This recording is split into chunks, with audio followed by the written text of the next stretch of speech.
behold the Desert Eagle, sprouting in 1983, but not content with its initial swagger. It waltzed through versions from the iconic Mark I to the beefed-up Mark 19, influenced by Hollywood glitz, gaming glam, and even a pint-sized micro version. This pistol's evolution dances between practical innovation and the whimsy of creative developers. The first Desert Eagle was made in 1983 in the USA by Magnum Research and later improved by Israel Military Industries from Israel. The earliest version, called Mark I, shot bullets of .357 Magnum type. The first set of 1000 Mark I pistols is now a rare collector's item because their barrels were made in a unique way and you can't change them to use different bullet sizes. Mark I weighed about 1.7 kilograms, quite heavy for a handgun, and the power of its shots was 1000 joules. Shooting this Desert Eagle accurately at 200 meters was possible, even though the original version didn't have a way to attach a sight like in Call of Duty. As time passed, they introduced the Mark 7 model, which allowed you to adjust the trigger and use different bullet sizes. At first, the company made the pistol for hunting, sports, and protecting yourself from wild animals. But then Hollywood made the Desert Eagle look like the coolest, toughest gun to wipe out loads of bad guys. Video games followed suit, making a regular hunting pistol into a big, deadly weapon. This made some folks think that almost every other soldier or cop in America carries one, but the truth is, no military around the world ever used the Desert Eagle. Still, lots of people went crazy buying them for collections and shooting targets in their backyard. That's when the company started making even fancier and cooler models. By the way, I think everyone would be interested in seeing different versions of Desert Eagles with cool add-ons, especially since the latest Mark 19 model allowed for such customizations. They even boosted the power of this pistol. For example, the new 50 caliber had an energy of 2200 joules. People started attaching all sorts of things to these pistols, like sniper scopes, flashlights, laser pointers, and so on. There are even photos where someone turned such a pistol into a full-fledged sniper rifle with bipods and everything else. Here's an example of a sniper Desert Eagle where a sniper scope is basically attached to the pistol, turning it into a powerful sniper rifle. The pistol's caliber itself allows for sniper shots, but at very long distances, the accuracy might suffer a bit due to the shorter barrel compared to a real rifle. However, using a Desert Eagle with such a scope for hunting is not a bad idea. Another example is a guy casually adding a red dot sight to a 50 caliber Desert Eagle, making it easy to take down targets. But keep in mind that in real combat situations, you won't be running around with such a pistol, as the Mark 19 itself weighs around 2 kilograms and the accessories add even more weight to the pistol. Overall, the weight of the pistol is one of the main issues faced by shooters who use it. So what's the solution? Magnum Research knew about this problem and came up with a clever move by releasing a new pistol called the Micro Desert Eagle.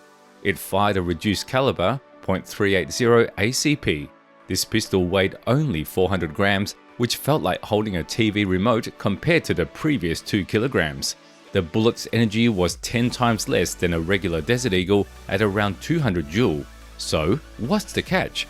The catch is that the company fooled everyone, and essentially this pistol has nothing to do with the Desert Eagle.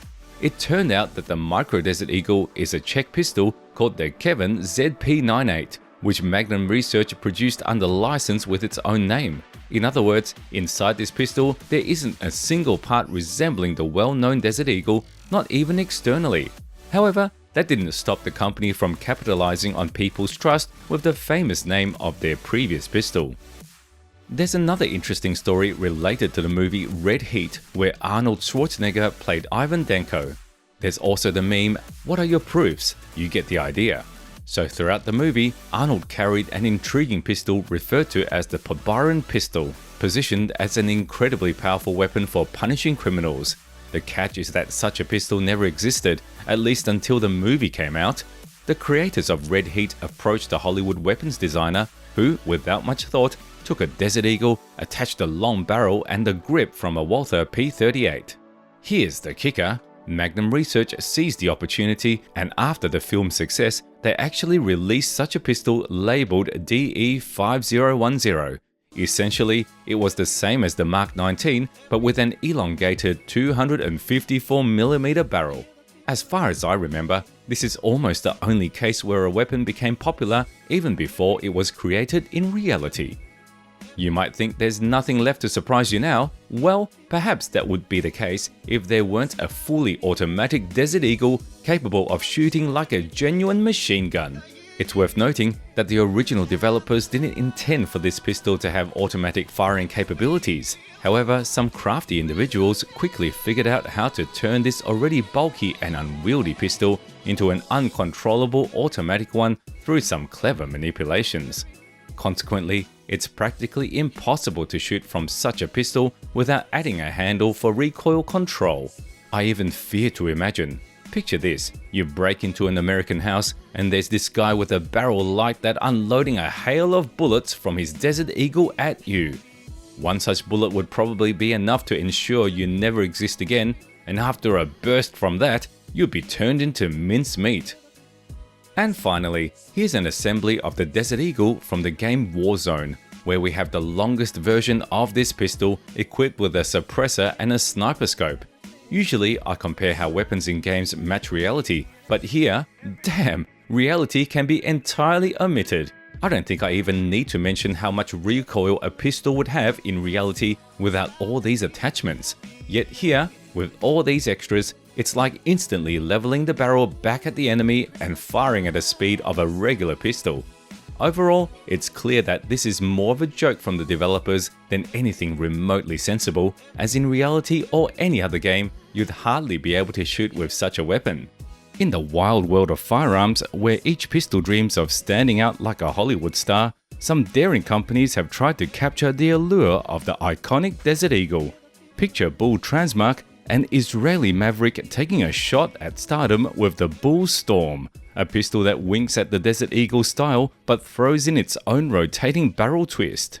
Then enter the Turkish contender Salzamaz, strutting onto the scene with the Kılıç 2000, a pistol that looks like it could be the Desert Eagle's eccentric cousin. It's got the vibe, the powerful caliber, but it's also got its own swagger, dodging copyright pitfalls like a suave action hero. Now, do these attempts match the Desert Eagle's legendary status? Well, it's like trying to imitate Elvis. Close, but the hips don't lie, and the original is always in a league of its own. These guns bring their own flavor to the action movie, carving a niche as the rebels that dare to dance in the Desert Eagle's shadow. But folks, remember, in the game of gun clones, play it smart. Outright copying might get you a cease and desist letter faster than a Hollywood plot twist. Magnum Research is guarding the Desert Eagle's glamour like a fierce bouncer at an exclusive club, ensuring that the real star remains the real star. So, these pistols might be dancing in the spotlight, but they're still taking cues from the maestro, the Desert Eagle, the pistol that set the stage on fire and left everyone else chasing its cinematic charm.